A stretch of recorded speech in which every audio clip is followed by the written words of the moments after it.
Everyone, do you like Netflix? Do you like sitting at home and ignoring, forgetting the theaters? Who needs hot popcorn when we have it all at home? Everyone's got a fantastic sound system. Everyone has a amazingly sized television.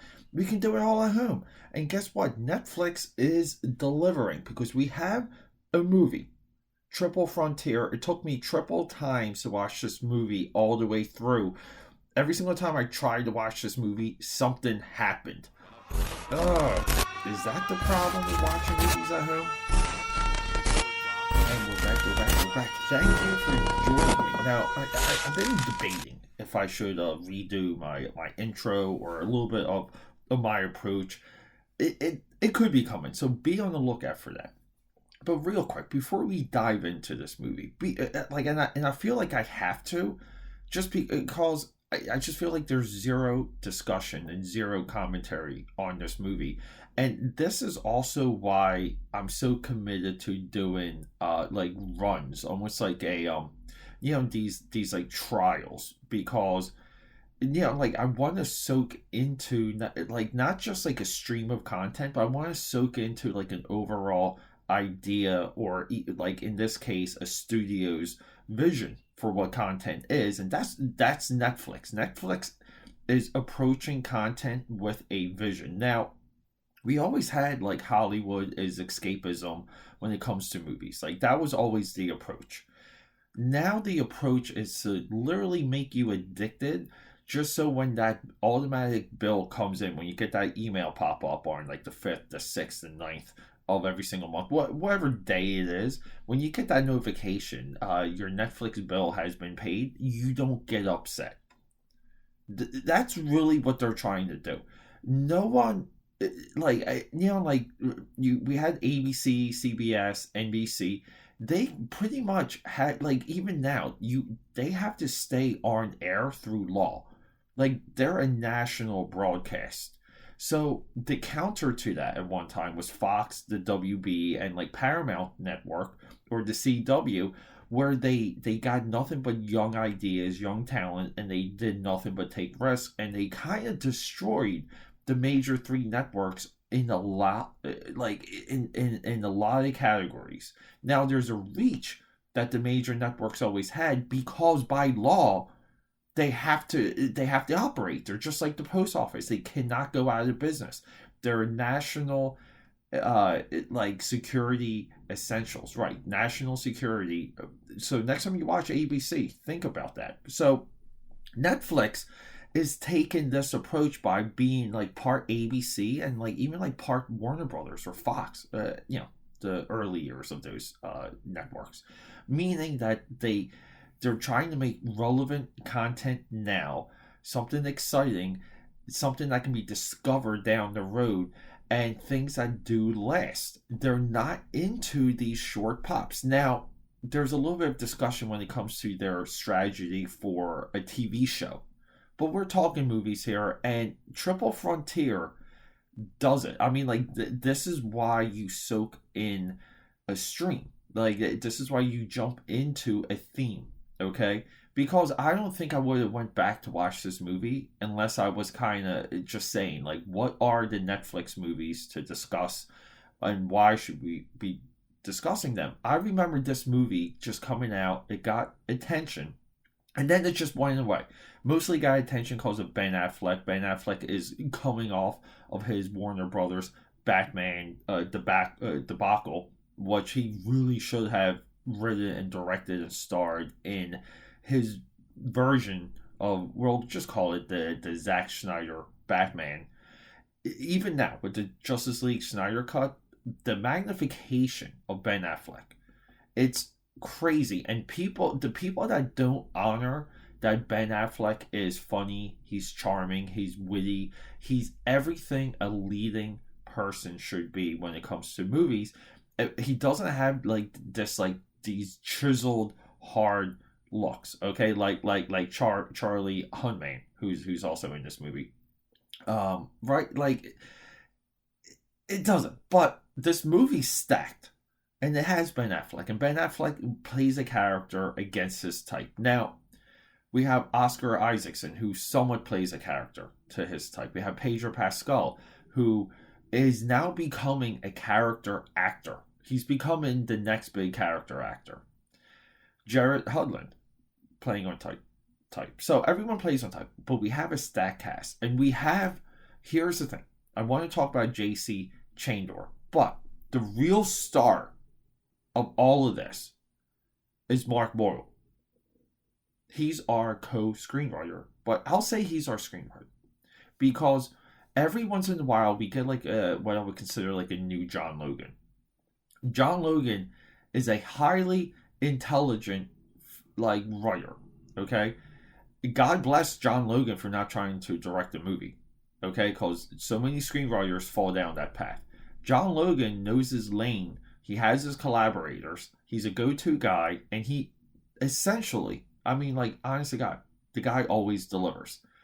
John Boyle is the next John Logan, and that's maybe, in my opinion, the biggest compliment someone could give a screenwriter. Now, Mark Boyle, I'm sorry. Oh my God, I'm saying John Boyle. I mean Mark Boyle. Mark Boyle, here's his quick filmography. Story in the Valley of Eli. The Hurt Locker. Zero Dark 30. Script consultant for After Earth. I can't talk about that. And 2017 Detroit. Now 2019 he had Triple Frontier. Detroit is not on my list to watch, but I do like movies that deal with like a urban decay or like urban violence, urban meltdown type. Like Spike Lee Summer of Sam. Like I will always go to that movie because they're somewhat visceral, and I do appreciate that. So this guy is a rock star. Our director, J.C. Chandler, 2011 Margin Call, 2014, 2013 All Is Lost. That's the Robert Redford movie that I still have yet to watch, and 2014 with Walter Isaacson, The Most Violent Year. This guy makes movies. He makes movies. Okay? He wants to tell a good story that's pretty much, we can say that both of these guys, Mark Boyle, J.C. Chandler, it's grounded. Now, does that take away some of the fun? If we compare our last 3 Netflix movies, because this is a good exercise, everybody. Subscribe, support, comment when you can. Sorry, quick plug. I was supposed to plug more things after the intro, but I just get so excited. I just jump on talking about things. The last 3 Netflix movies, everybody. Here we go. 6 Underground, Extraction, Triple Frontier. You can conceivably argue that it goes from unrealistic to realistic, and it's a pretty good meter because Extraction being slapped in the middle. Yeah, because some of the things in Extraction you can say are a little comic booky or unrealistic. Everything in 6 Underground is awesome, crazy, rock and roll, music video, over the top, glossy, beautiful, models, give it to me. And then everything with this movie, it's slow, it's drawn, it's tense, it's real. And that's it. Yeah, I mean, Zero Dark 30 and Hurt Locker worked with the same formula. Now, why didn't this movie pop? Who the hell knows? We don't know what the true success rate is for Netflix because the way how their numbers are released, they're somewhat clouded.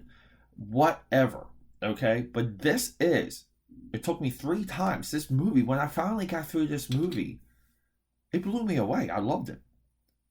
Like, I really did. I love the whole scheme. I love the idea that they're working in these, like, small windows. Because this is relatively a heist movie that goes downhill. Okay? It's like quick change. Every little step that these guys take, it's downhill. And they have to fight their way back. This is the same formula as Aliens. You do something, you need a level of, like, extraction. Like, pun intended there. But you're trying to get out. You're trying to get away. And every single red light you hit. Oh, this red light's a waterfall. Oh my God, this red light is bears. Oh my God, this red light is the enemy. They called up to us. That's the formula of this movie. That's why it's successful. The idea alone is boiled down to easy to follow narratives. And that is it. Now, between everything, we have beautifully shot. We have incredible scenery. This is a plus $100 million movie. The locations speak for it alone. And then we have, I don't know, like a rock star cast. Like endless freaking people are in this movie. That's what makes it so good. Ben Affleck's fate in this movie kind of still rings. Like, it's still true. Like, it really is. It sticks with you.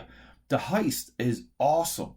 They find towers of money in this drug cartel's walls. And the whole movie is Ben Affleck being a little bit greedy, a little bit greedy. He wants more, he wants more, he wants more. You know, and at the same time, everyone's doing what they're doing because they cannot pull away from it. It's cool, people. I mean, if you dig The Treasure of Sierra Madre, this is it. This is one of your movies. It's one of your go-tos. It's a wonderful update to that also. You have to watch it tomorrow. Tomorrow, or maybe today. I need to get through our next movie because this is another movie I really tried to sit down and watch, and I couldn't wrap my head around. I couldn't get into it, but it's Guard with Charlize Theron. Right. The great Charlize Theron has her own Netflix property / franchise, because just what I know about this movie speaks that it should get 2 to 3 to 4 to 5 to 6 sequels. It should be its own thing, but I can't get into it, and maybe that's why we haven't heard anything about it. Everyone, I love you. Thanks for hanging out. Go out there, get yourself a new movie. The first movie, like go into one of your apps. The first movie you didn't see that you're slightly interested in, watch it. Do what I did, okay? Surprise yourself. I love you, and let's do this again.